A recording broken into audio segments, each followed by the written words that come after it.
Tonight on PrimeTime Politics, opposing the MOU. This resolution has been accepted and approved by consensus. The Assembly of First Nations votes to reject Ottawa's energy agreement with Alberta just hours before the Prime Minister addresses a special assembly of First Nations chiefs. I will always be straight about the challenges we face and the choices we must take together. Coming up, we'll get reaction to the Prime Minister's words and examine the obstacles in the MOU's way. Also, we'll continue to fight for these jobs. We'll be working with the union. We'll be working with the company. Did Ottawa drop the ball by failing to get job guarantees from Algoma Steel? We'll speak to the workers' union. And we will not hesitate to use every single legal tool available to protect Albertans. Alberta's pushback against Ottawa's gun buyback program. This is PrimeTime Politics. Hello, everyone. I'm Michael Serapio. Well, the Prime Minister faced a tough crowd in Ottawa this afternoon. Mark Carney delivering a speech at a special AFN Assembly of First Nation Chiefs, where he tried to sell the benefits of his plan to invest in projects of national interest.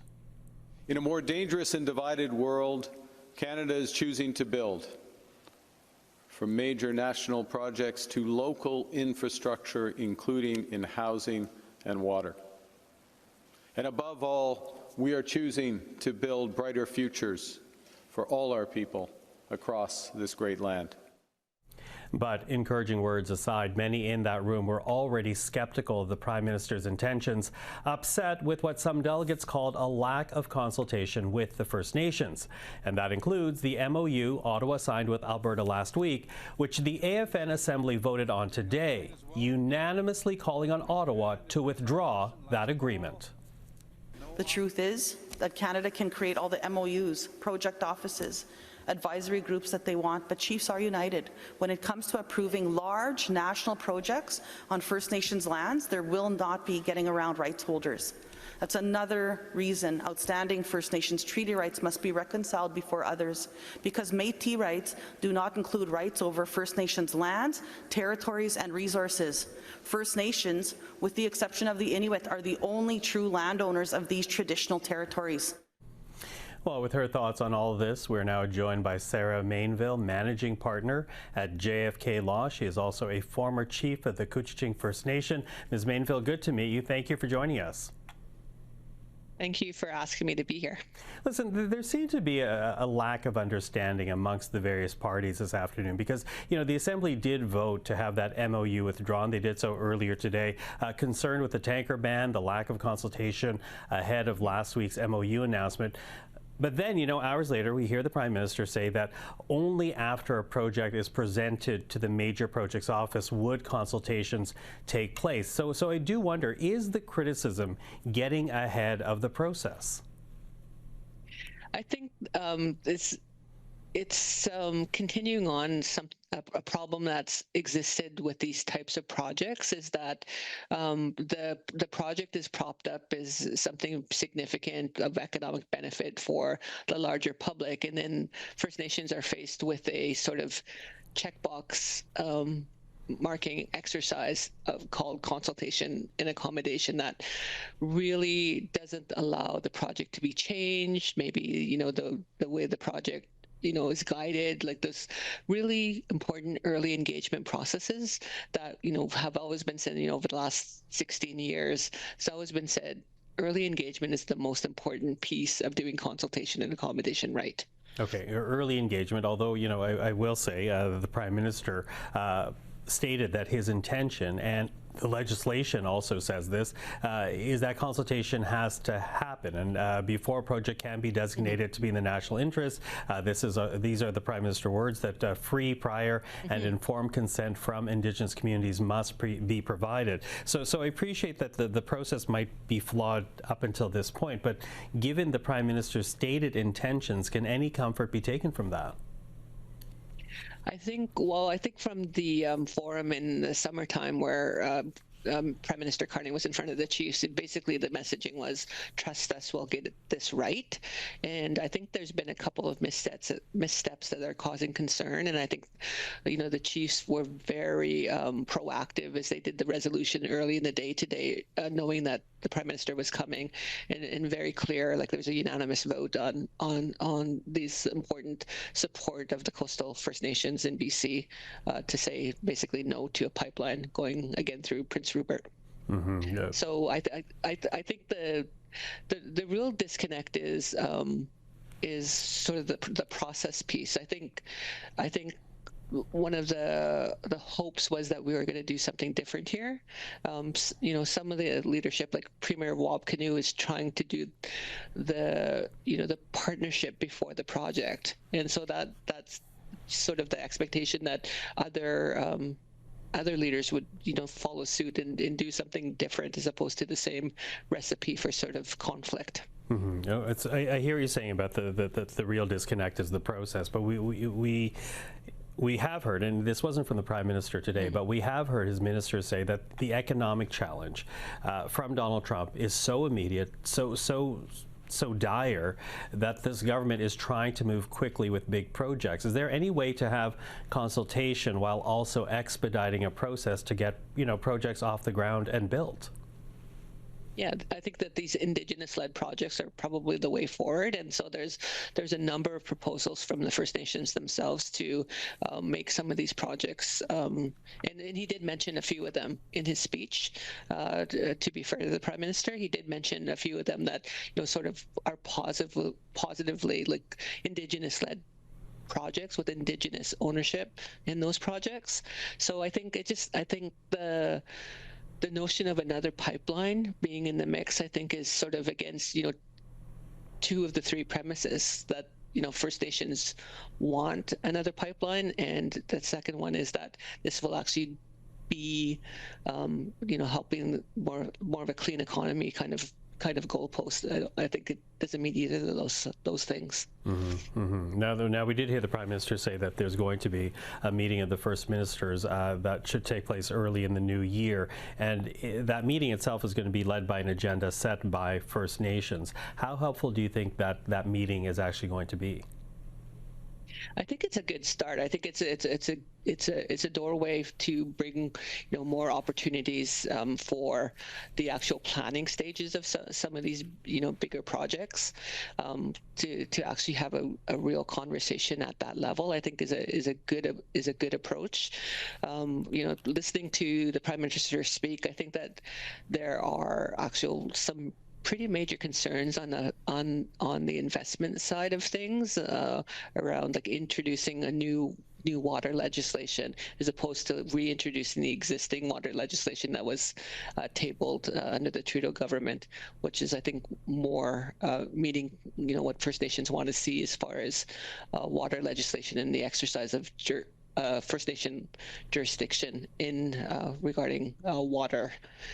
So those are. I think that there's some concerns, and I think that there's a bit of frustration because the Prime Minister Carney is not necessarily listening to some of the First Nation proposals that have gone forward regarding the budget discussions and things of that nature, and it seems like we're getting sort of a watered down version of some of those proposals, including the water legislation. And then there's also Indian Act reform with the S2 legislation that is again watered down, like it's not the fuller proposal that First Nations wanted in that legislation.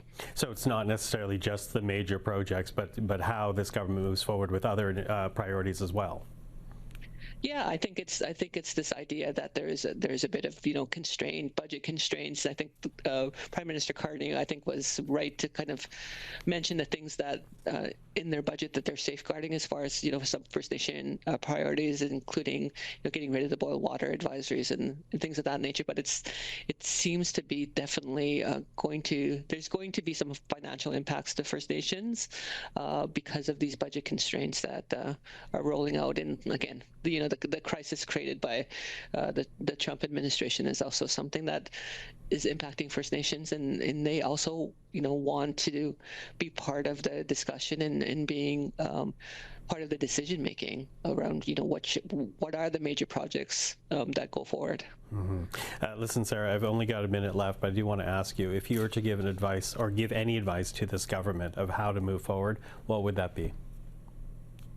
I think concentrating on those First Nation-led projects and really giving good energy to making them happen in a real robust way for First Nations economic benefits will really be I think setting a new standard, because I think with those First Nation-led projects, you get to that arena of free, prior, and informed consent and set that standard for those more troublesome projects in the future. Sara Mainville, really appreciate the time and the insight. Thank you for this. Miigwech, thank you. To Edmonton now, where Alberta's Attorney General unveiled his response to Ottawa's gun buyback program. Designed to get assault-style weapons off the street, the federal law allows for an amnesty period to have those firearms turned in or decommissioned. But after October of next year, any person still in possession could be charged for owning an illegal firearm. Well, Alberta's UCP government does not support the initiative and today introduced a motion to circumvent the federal law by invoking Alberta's Sovereignty Act.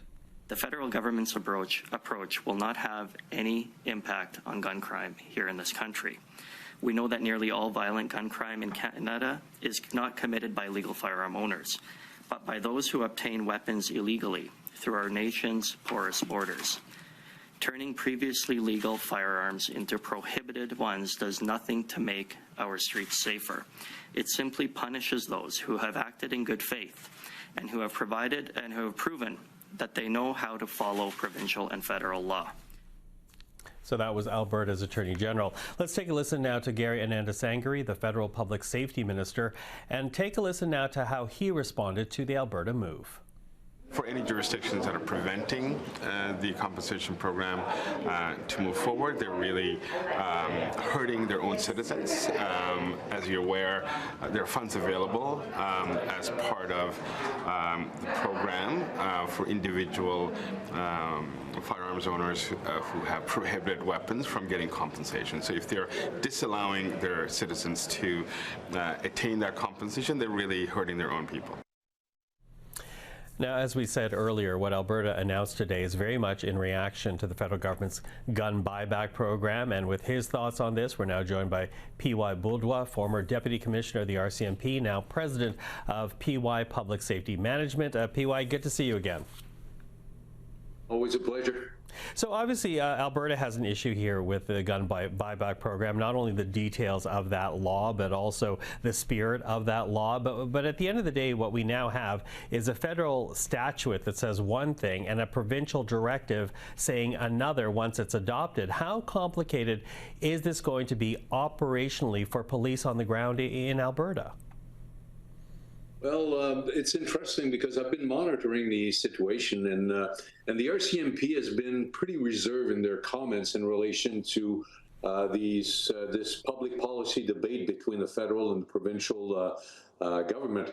And the RCMP has been indicating that this particular policy would actually have a major impact on their operation on the ground. And that particular position by the RCMP has also been backed up by the Canadian Association Chiefs of Police that have clearly indicated a number of months ago that the buyback program would be an administrative nightmare for them, and that they recommended that the federal government look at other agencies possibly to collect these firearms and administer the whole program. So therefore, the RCMP and the Canadian Association Chiefs of Police have clearly indicated that their current financial and human resources does not allow them to actually engage in this particular program. Yeah, so limitations with the resources that they have, as you say, and we should point out that right now we're still in this amnesty period. But come the end of October of next year, anyone that has one of these listed firearms that does not either decommission them or hand them back, they risk breaking the law and being charged with possessing an illegal firearm. So walk us a bit through some of the reasons you're seeing as to why that is actually difficult for police to carry out. First and foremost is their current workload. Most public safety agencies nationwide are pretty strapped with regards to the workload that they currently have to manage. You just look at homelessness, you look at violent crime across the country, plus the pressure that is being put on managing our border between the United States and Canada. So these are huge operational challenges that law enforcement writ large have to manage. So therefore, tagging on top of all of this, the administration and the collection of restricted firearms would therefore be an additional burden that the law enforcement agency nationwide can do without. Mm-hmm. Well, we certainly heard the Alberta Attorney General today say that they would rather the federal government focused on things like repeat offenders, people that continually break bail, rather than focusing in on a program like this. But is there any worth at all in a program that would take such firearms off the street? Again, that can have such devastating harm. Well, the Canadian Association of Chiefs of Police actually indicated to the federal government that they'd like to see new firearms-related offenses with regards to the current situation, plus to intensify border control, because a lot of intel clearly demonstrate that illegal firearms that are being used in the crime committed in our Canadian communities are coming from the U.S. And finally, to strengthen some of the penalties in relation to firearms associated, for instance, with domestic violence. So these are elements that have been put forth by the Canadian Association of Chiefs of Police for the federal government to basically focus their attention where it needs to be. Yeah, so an alternate remedy in terms of getting guns off of Canadian streets and away from violent offenders. But I was wondering what you took away from the Nova Scotia pilot program. That essentially ran from October till the middle end of November. And on that pilot program, the hope was that 200 guns, firearms would be surrendered. But according to one local councillor, only 22, so far short of the 200 hoped for, only 22 firearms were actually surrendered. What do you take out of that effectiveness? Well, there's a question of education, there's a question of prevention and enforcement. So therefore, with regards to educating the public, the message, I'm not convinced, if you relate to these particular number, is getting through to the general public. Secondly, some of the people that are in possession of these firearms are legitimate gun owners. So therefore, they see themselves as not being the criminal, not being part of the problem, and certainly not being part of the solution, as they're law-abiding citizen using firearms as a personal type of activities and sports. So therefore, there needs to be maybe a little more education with regards to the Canadian public, but also a little more buy-in. And I'm not convinced that this particular program out of Alberta, this pilot project, has yielded expected results. Mm-hmm, mm-hmm. Yes, the one in Nova Scotia, as you're referencing there. Listen, PYOs appreciate the time. Thank you for this. My pleasure, Michael. The federal government is being taken to task over layoffs at Algoma Steel. Yesterday, that company announced that 1,000 workers will be losing their jobs in the new year after it accepted a $400 million government loan, ostensibly to protect jobs and production. Well, that leaves the Industry Minister trying to explain how Ottawa is trying to help the industry in other ways. Our Buy Canada policy is working. Algoma has now received orders from Irving shipyards and also from Seaspan, 2 important shipyards across the country. Now, is it enough? We still need to be at it. And I know that this is not a perfect answer to those who are affected. But my point is we'll continue to fight for these jobs. We'll be working with the union, we'll be working with the company, and we'll make sure that the future can be brighter right now for the steel workers and the steel sector. Well, to talk about the Algoma layoffs, we're now joined by Marty Warren. He is the National Director for Canada with the United Steelworkers. Marty Warren, thank you for the time. Thank you for the invite. Listen, we heard the Industry Minister say today that she has been in contact with you. I'm wondering what you can share about that conversation, what you heard from Melanie Joly, and what you said back to the Industry Minister. Yeah, no, we are. I should start by saying we're both deeply concerned about the steel sector and the tariffs and making sure our steel sector or industry survives the tariff threats. So we are aligned on that. I just expressed to her that, you know, disappointed. We have to be thankful for the money they're putting in to support the business and to get us through these difficult times, but very disappointed. And I shared that with her, that there wasn't some type of attachment to layoffs, to staffing, because we had pushed the government at that point to try to at least push some of these layoffs. We knew some were coming.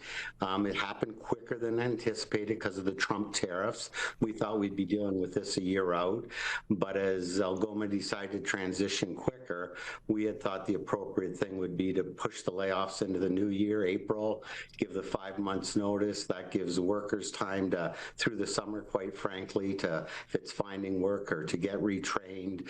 And I think she was as shocked as I was to find out 4 weeks before Christmas, 1,000 workers getting noticed. Just outrageous, cold, and misguided. Yeah, you say that she is equally shocked, and you also say that you're disappointed. But what I don't get is, back in September, the federal government gave Algoma $400 million, or loaned to them $400 million. And at the time, it was said that money would help maintain the company's workforce. So what happened here that, you know, it's supposed to guarantee a workforce, and now we're seeing, what, a layoff of about 1/3 of its workforce in one blow? Yeah, and the money should have been connected to, and again, these agreements they make, the government and industry, they're cloaked in confidentiality, so they're so hard to get at. We don't get to review them. The local union, the workers don't get to review where the tax-paying dollars are going. But we knew they needed it for liquidity through the Trump tariffs and additional the transition to the electric arc. But again, there should have been some points in that agreement that said that we know the layoffs, there's going to be layoffs due to the transition to the new technology, but we're not going to do that in December of this year. They're going to be spread out, give more chance for attrition, more chance for training, cross-training. It could have been done so much better than what we are seeing happen to the community and the steelworkers and their families today. Yeah, you know, I was listening to the Industry Minister today, and she talked about what you referenced as transition, because essentially what Algoma is doing now is going from its current process and moving now to electric-powered steel production, and that's what this transition is. And she talks about the future of the industry. But are they worried enough about the current challenge, do you think, that workers are now facing? I do. I think they get it. I think they struggle with delivering on some of what we believe our workers' needs, especially, you know, we can further discuss retraining, the level of unemployment you get, how to keep people in the community. But again, I've got to admit that they've definitely missed the boat on, if you're going to get $500 million, remember, that's on an additional $400 million, I think, from the Trudeau government in 2022 to start the electric arc process to transition, and then another $500 million. And from what I understand, they're going to need more, because now, being shut out of the U.S. Steel market, they have to transition their product line to serve service the domestic market, and that means either H-beam steel, rail, military-grade steel. So if they're coming back for more, we want to support the steel industry. We want to support our workers. But if there's any more money handed out, that has got to be tied directly to jobs, and even if they transition to the supplying the domestic Canadian steel industry, that it should be job growth, not just the stagnant numbers. And as you say, the loan from the Trudeau government, $400 million from the federal government in September, $100 million from the Ontario government again in September. So at this point then, the federal government has also earmarked $100 million for retraining and income support for workers who are affected by the tariffs. Is that going to help the workers that you represent, do you think? Yeah, we're working with the government. The director from Ontario, the steelworker director from Ontario, is working with the provincial and federal government. There's going to be money there for a job action center, for retraining, reskilling. But at the end of the day, the scary part about this situation is those are 100 highly paid, good paid union jobs in a community. I don't think I don't think the Sioux can absorb 1,000 workers. So sadly, I think some of our members are going to have to go outside the community to find work. And that's when you have to uproot your family. It's tragic. It's very difficult. And especially 4 weeks out of Christmas or the holiday season. So going forward, because the federal government will be encountering these types of challenges because of the Trump tariff, what are the guidelines you would suggest this government follows when it comes to protecting workers and making sure they have the support they need to endure this transition, not only industry transition, but worker transition? Yeah, there's no doubt about it. There's a couple things. Obviously, any money given, depending on the scenario, has got to be tied to maintaining the workforce and growing the workforce. If we're going to invest in Canada, we're going to take back our economy, take back our steel industry. If you know, the sad part, the domestic steel industry only supplies 35% of the domestic market. So we are working hard with the government about quotas and protecting our domestic industry so our domestic producers can service the domestic market and maintain jobs and maintain steel industries. The other stuff that needs to be dealt with, as an example, would be the level of unemployment, when it should be more geared to what you made. Is it 70% of what you made so you can afford that mortgage payment? The other big issue is even when these members get severance pay, the way it's set up is the severance pay has got to be claimed as income before you even get your unemployment. And really what severance pay should be set up with is to pay off my visa bills, to maybe put 2 months mortgage away, pay for my child's education at least next year. But the way unemployment's set up is you've got to burn all your severance pay as income before you even get unemployment. So that's a huge stickler for us as well. Marty Warren, I appreciate the time. I'm sure we'll speak again. Thank you for this. I appreciate it. Take care. Thank you. You too. And that is Primetime Politics for this Tuesday. I'm Michael Serapio. For everyone here at CPAC, thank you for watching. Primetime Politics is back tomorrow evening. Until then, take care.